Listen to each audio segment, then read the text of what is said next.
Play-Doh is one of those amazing activities that children love. It's very versatile, and I'm going to give you my tricks of the trade from an early childhood educator.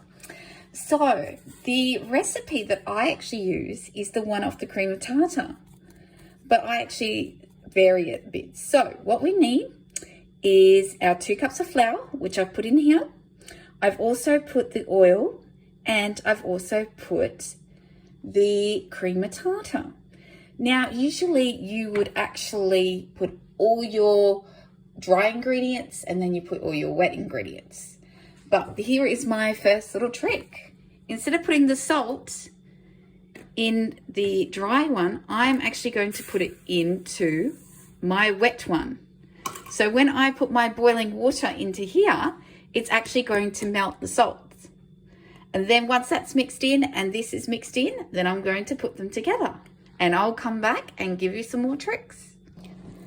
Now, remembering this will be super hot, so what I usually do is once I mix it up a bit, and then I'm going to tip it onto the bench with a bit of flour and start kneading it straight away. So as you can see, we're kneading it while it's hot. Now, a tip I got from a parent whose child was gluten-free, and obviously flour is not gluten-free. And I asked her one day, how did she make Play-Doh? Because I was struggling to make a decent batch with gluten-free flour. And she gave me this trick of, while it's hot, treat it like bread. The more you knead it while it's hot, the better it's actually going to get. Now you can see that I've actually kept my Play-Doh white today, and that is because I'm actually going to show you something else that you can do.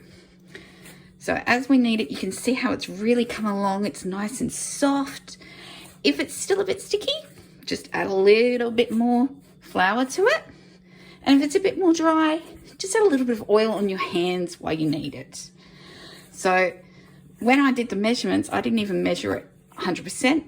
I usually go by feel now, and that's because I've been making Play-Doh for like 20 years. So thanks for watching. Don't forget to hit like, subscribe for more magical moments with Magical Megs.